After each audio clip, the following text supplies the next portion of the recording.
is a country member of the European Union, located in southwestern Europe on the Iberian Peninsula. It is the second largest country in Western Europe and the European Union, after France. Its capital is Madrid. Its official language is Spanish. Its government is a parliamentary democracy and constitutional monarchy. Spain has an area of 504,645 square kilometers, being the fourth largest country in the continent after Russia, Ukraine, and France. With an average altitude of 650 meters, it is one of the most mountainous countries in Europe. Spain has a population of 47,021,031 inhabitants, according to the municipal census of 2010. The Spanish economy is the ninth world economy in terms of gross domestic product, ahead of Canada and Russia. On 1st January 2002, Spain ceased to use the peseta as currency, replacing it with the euro, which it shares with 15 other countries in the Eurozone.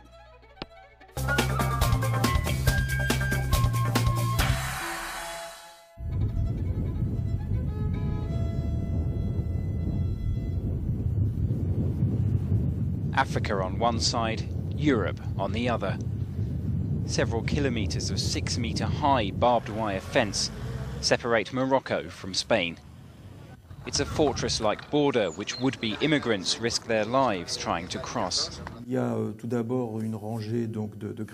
First of all, there's a series of fences which surround the enclave, and a second row has been added. The fences have been increased in height by several meters. There's barbed wire, and there are surveillance cameras everywhere. Everything's been done so that Morocco is having to help us Europeans protect ourselves.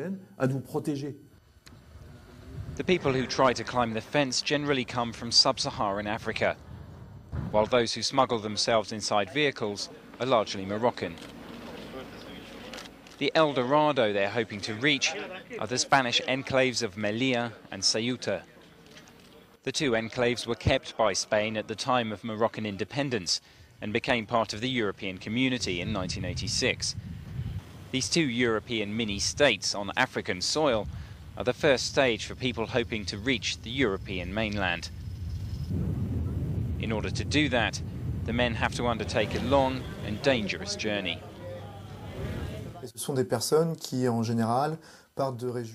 In general, these are people who come from unstable regions of Africa. On account of their political activism or because of what they studied, they can't go very far there. Either that or they're targeted during political conflicts. I feel well now. Even if I were in my town in Cameroon, I don't know if I will be alive. Those who manage to avoid the Moroccan police are placed in a transit camp. During an attempted mass break-in almost 2 years ago to the day, the Red Cross had to intervene to help almost 1,000 people. They tried to cross en masse, hoping that force of numbers would give at least some of them a better chance of being granted asylum. But for this, they have to prove they've been persecuted in their country of origin, something which is far from easy. The majority are sent home. Nowadays, the most popular route into Europe is to take a crowded boat to the Canary Islands. It's a journey to the promised land that's just as uncertain and even more dangerous.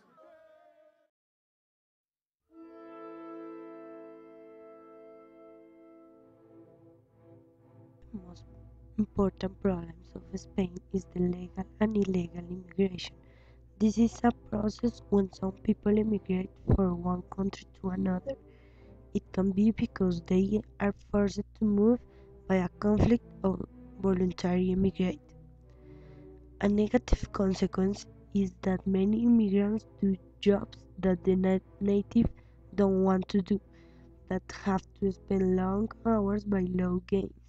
Sometimes it is bad for immigrants because it could be exploitation, but in many cases they maintain the economic situation of the country. On the other hand, they contribute to diversity in the host country too, but this can cause resistance feelings from the natives. Spain have problems because the resources are limited for maintaining origin people and foreigners. It reduces the life quality of both and causes more economic and social inequality that is reflected in the conditions of the houses, or the quality of education and the benefits of work. Unfortunately, immigration is sometimes synonymous of crime in countries like Spain, United States, United Kingdom, that is committed by Latin Americans, North Africans, and Eastern European foreigners. Immigration can attract criminal elements for trafficking in drugs and people to other forms of crime and corruption. It is committed by illegal immigrants. If the country don't take part of that problem, it could be worse in some years.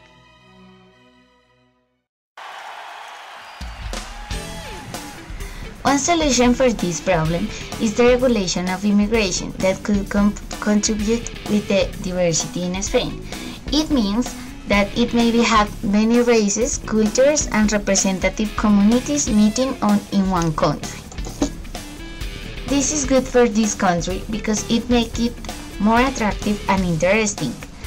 Secondly, the regulation of this process prevents the racist feelings in Spanish people because they have to coexist and know each other. Thirdly, the regulation of the immigration controls and prevents crime because they have to analyze in depth the characteristics of those who want to enter to the country. Last but not least, it guarantees the legal and formal requirements, taking into account the rights and duties, and improve the quality of life for the foreigners in Spain that seeking greater economic opportunities, work, or education. However, the regulation of immigration has negative consequences for immigrants, like the difficulty to enter a country legally if this requires many documents, or comply with requirements difficult to obtain. In the long term, this would cause illegal immigration and document fraud. On the one hand, Spain doesn't have guarantees the formal and legal requirement, but on the other hand is the risk of exploitation by the legal norms that the country imposed on immigrants. Finally, one of the problems of Spain that have this regulation is that the immigrants can vote and can be elected. It's a problem because they live there and can propose improvements for this situation. Also, the vote is a right that they don't have. In conclusion, the immigration requires many regulation and social changes by the host country, in this case Spain, because foreigners could make many changes in social and economic aspects of the country, may be a good guest, and may contribute with the wellness of the country and the relation with another countries. A hard regulation of immigration prevents crime and increases quality of life for everyone in Spain. But this regulation must be fair and balanced to get a great benefit for both parties. Also, increase the diversity of that country and make it more attractive and could increase their economy.